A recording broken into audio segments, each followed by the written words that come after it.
Hello, আসসালামু আলাইকুম। কি অবস্থা সবার? আশা করি সবাই ভালো আছো। আজকে আমরা আরেকটা টপিকে চলে যাব যেখান থেকে কিছু প্রশ্ন সলভ করব। টপিকটা হচ্ছে বিজ্ঞান। বিজ্ঞান থেকে কিছু প্রশ্ন আসে মানে জেনারেল সায়েন্স থেকে কিছু প্রশ্ন আসে। ১ টা ২ টা এরকম মানে খুবই কম আসে। তো এখান থেকে বিগত বছর যে প্রশ্নগুলো আসছে সেখান থেকে ইম্পোর্টেন্ট দেখে আমরা কয়েকটা প্রশ্ন একটু সলভ করায় দেই। বাকিগুলো তোমরা নিজেরাই সলভ করছো আমি জানি। ইতোমধ্যে প্র্যাকটিস বুক তোমরা শেষ করে ফেলছো হয়তোবা। ওকে, প্রথম প্রশ্ন হচ্ছে নিচের কোন যন্ত্রটি বৃষ্টিপাত পরিমাপের জন্য ব্যবহার করা হয়? বৃষ্টিমাপ মানে বৃষ্টি কতটুকু হচ্ছে না হচ্ছে এইটা মাপার জন্য একটা ব্যবহার করা হয় সেটার নাম হচ্ছে রেইন গেজ। রেইন গেজই তো হওয়া উচিত। হ্যাঁ, রেইন গেজ।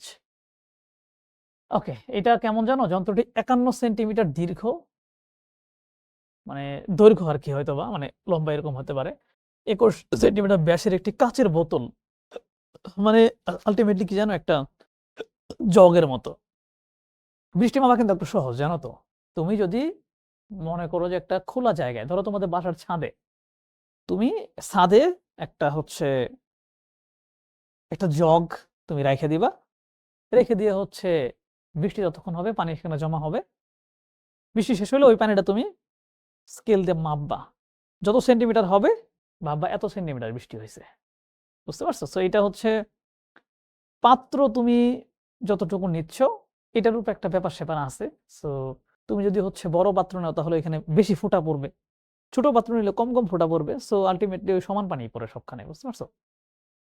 সমুদ্রের গভীরতা মাপার যন্ত্রের নাম কি? গভীরতা মাপা হয় হচ্ছে এটা ফেদোমিটার দিয়ে।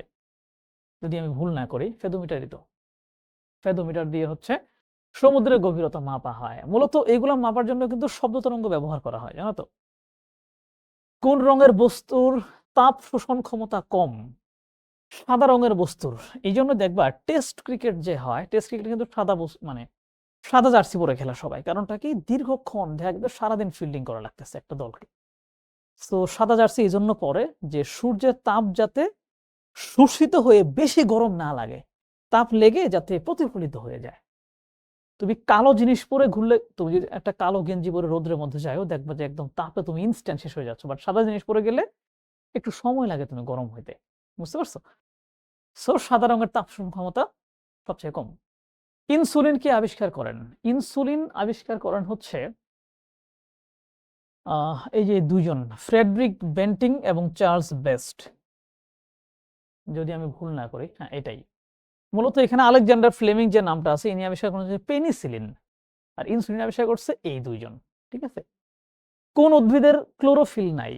ক্লোরোফিল থাকলেই হচ্ছে উদ্ভিদগুলা কি সবুজ হয় নরমালি আমরা যতটুকু জানি। সেই জায়গা থেকে ছত্রাক যেহেতু সবুজ হয় না, সাদা হয়ে যায়, দ্যাট মিন্স ছত্রাকের ক্লোরোফিল নাই। ওকে। কোনটি আলোর প্রাথমিক রং হিসেবে বিবেচনা করা হয়? আলোর প্রাথমিক রং হিসেবে হয় না, করা হয় না। এটা হচ্ছে হলুদ। নরমালি লাল, নীল, সবুজ এগুলোকে হচ্ছে প্রাথমিক রঙের ভিতরে হচ্ছে এগুলোকে নেওয়া হয়। হলুদটাকে হচ্ছে নেয়া হয় না। আমি তো এরকমই জানি। হ্যাঁ। রক্তের অক্সিজেনের মাত্রা পরিমাপক যন্ত্রের নাম কি? রক্তের ভিতরে কি পরিমাণ অক্সিজেন আছে এটা মাপার জন্য একটা যন্ত্র আছে। সেই যন্ত্রের নাম হচ্ছে পালস অক্সিমিটার।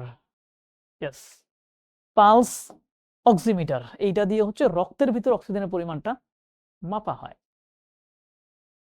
এলডি হোয়াইট ছিলেন একজন এলডি হোয়াইট একজন ছিলেন হচ্ছেন প্রশাসন বিজ্ঞানী। কেন ছিলেন? উনি মূলত একজন রাষ্ট্রবিজ্ঞানী ছিলেন এবং উনি প্রশাসনিক বিভিন্ন ইতিহাসবিদ যিনি জনপ্রশাসনের নেতৃস্থানীয় কর্তৃপক্ষ ছিলেন। নাম হচ্ছে লিওনার্ড ডুপি হোয়াইট। এলডি হোয়াইট। হ্যাঁ, উনি একজন আমেরিকান রাষ্ট্রবিজ্ঞানী। ওকে। অশনি একটি কিসের নাম?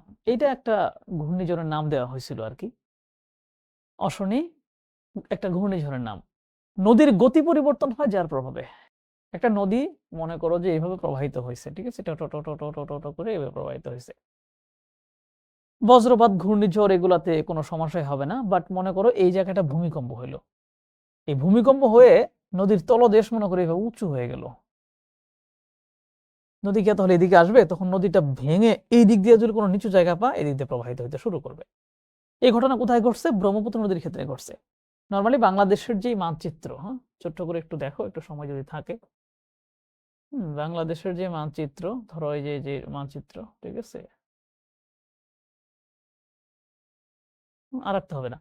তো বাংলাদেশের মানচিত্রে ব্রহ্মপুত্র নদী ঢুকছে হচ্ছে এই দিক দিয়ে, নদীটা ঢুকে এইভাবে প্রবাহিত হয়েছিল, তো এইভাবে প্রবাহিত হয়েছিল, এরকম ছিল ব্রহ্মপুত্র নদ। এখন ময়মনসিংহ দিয়ে যে পুরাতন ব্রহ্মপুত্র দেখতেছো, আর এইদিকে একটা খাল ছিল, এরকম চিকন একটা খাল ছিল। তো 1787 সালে এই অঞ্চলে একটা বড় ভূমিকম্প হয়, ভূমিকম্প হয়ে এখানে নদীর তলদেশটা উঁচু হয়ে যায়। উঁচু হয়ে যাওয়ার ফলে এই নদী আর এইদিকে প্রবাহিত না হয়ে এর সোজা প্রবাহিত হয়, যেটা বর্তমানে যমুনা নদী বলতেছি আমরা। তো গতিপথ পরিবর্তন হয়েছে, এই পথে চলে আসছে, আর এই পথে পানি যাওয়া কমে গেছে। দ্যাট মিনস ব্রহ্মপুত্র একদম মরে গেছে, ব্রহ্মপুত্রের মূল পানি প্রবাহিত হয়ে হচ্ছে যমুনা নদী দিয়ে। সো ভূমিকম্পের মাধ্যমে নদীর গতিপথ পরিবর্তিত হতে পারে। শেষ। থ্যাংক ইউ সো মাচ, পরবর্তী ক্লাসে দেখা হচ্ছে।